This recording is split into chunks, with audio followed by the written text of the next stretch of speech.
चलिए अब राम मंदिर संघर्ष की कहानी में आगे बढ़ते हैं और उस कहानी पर आते हैं जो कहानी सदियों सदियों तक कही जाएगी, सुनी जाएगी। कारण ये है, ये कहानी एक सत्य कहानी है। इस कहानी में भारत के साथ साथ समूचे विश्व को हिला दिया था और ये कहानी है कार सेवकों की, कार सेवकों के बलिदान की।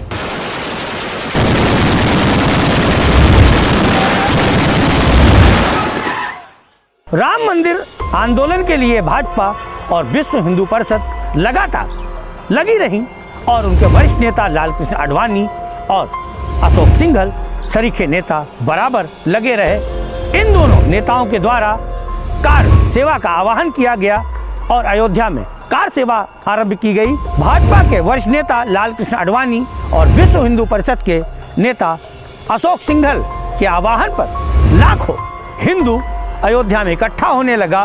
तारीख थी 21 अक्टूबर 1990, जब अयोध्या के अंदर भारी जमावड़ा हिंदू कार सेवकों का लगने लगा।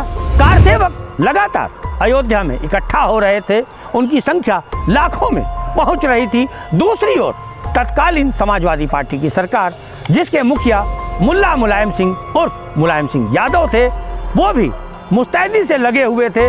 उनका कहना था कि हम कार सेवकों को, जो अब राम मंदिर स्थल कहा जाता है पूर्व में, विवादित मस्जिद उस तक नहीं पहुंचने देंगे, जिसके लिए उन्होंने भारी संख्या में अयोध्या में फोर्स लगा रखी थी। लेकिन 30 अक्टूबर 1990 को जब कार सेवक आगे बढ़े, उस समय उत्तर प्रदेश के तत्कालीन मुख्यमंत्री मुल्ला मुलायम सिंह उर्फ मुलायम सिंह यादव ने फोर्स को खुली छूट दे दी कि आप इन पर लाठियां बरसाएं, इन पर गोलियां चलाएं। और वाकई में 30 अक्टूबर 1990 को कार सेवकों पर अंधाधुंध गोलियां बरसाई गईं।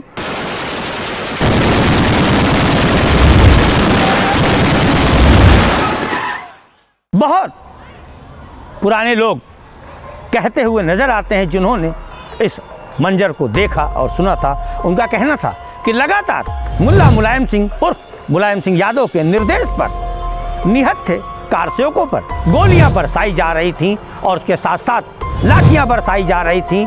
और यह भी बताया जाता है कि बहुत से ऐसे लोग मार दिए गए जिनके शवों को बोरों में भर करके फेंक दिया गया था। 30 अक्टूबर 1990 के अलावा 2 नवंबर 1990 की तारीख में भी कार सेवकों पर मुलायम सिंह की तत्कालीन सरकार ने जम करके गोलियां बरसाई थी और लगातार लाठीचार्ज करवाया था। लेकिन कार सेवक रुके नहीं, बढ़ते ही रहे। और जो आज रामलला का मंदिर है, जो पहले विवादित ढांचा कहा जाता था, बाबरी मस्जिद कहा जाता था, वहां तक मुलायम सिंह की सख्ती के बाद भी, गोलियां बरसाने के बाद भी राम को मानने वाले लगभग 10,000 से अधिक कार सेवक पहुंच ही गए थे। फैजाबाद और अयोध्या जो दोनों एक ही हैं, लेकिन वहां के स्थानीय नागरिक जिन्होंने इस मंजर को देखा था, उनका दावा है कि उस समय की सरकार, मुलायम सिंह की सरकार ने मीडिया को इतना दबा दिया था कि बहुत सी खबरें दबा ली गई थी। लेकिन कुछ ऐसे भी संस्थान थे जिन्होंने बहुत कुछ उजागर भी किया था, बहुत कुछ खुलासा भी किया था।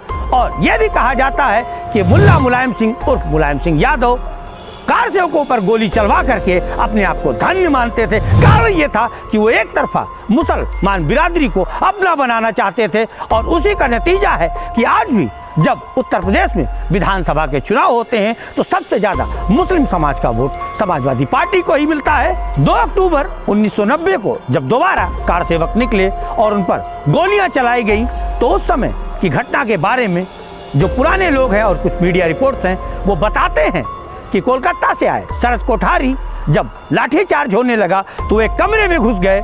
उन्हें कमरे में घुसता देख एक पुलिस अधिकारी उन्हें सड़क पर पकड़ कर लाया और सड़क पर खड़े खड़े उन्हें गोलियों से भून दिया गया। कुछ लोगों ने जब हमें शरद कोठारी और कोठारी बंधु के मामले में जानकारी दी, उनका कहना था 2 अक्टूबर 1990 को जिसका नेतृत्व कार सेवकों का नेतृत्व विनय कटियार के द्वारा किया जा रहा था, जब शरद कोठारी की मौत हुई तो उससे पहले उन्होंने बताया था कि उनकी बहन की शादी है और उनकी बड़ी तमन्ना है कि वो अपनी बहन की शादी में जाना चाहते हैं। लेकिन दोनों भाई कार सेवा करते वक्त मारे गए, जिसके बाद जिसने भी सुना, जिसने भी जाना, उनकी आंखों में आंसू थे। आज भी उस समय के आंदोलन में जो शामिल हुए थे या नहीं हुए थे, जो जिक्र आते हैं, जब लोग बताते हैं तो रूहें कांप जाती हैं, रोए खड़े हो जाते हैं। कारण ये है और आंखों से आंसू आ जाता है, क्योंकि आज जो राम मंदिर बनने जा रहा है, जिसका लोकार्पण करने के लिए देश के प्रधानमंत्री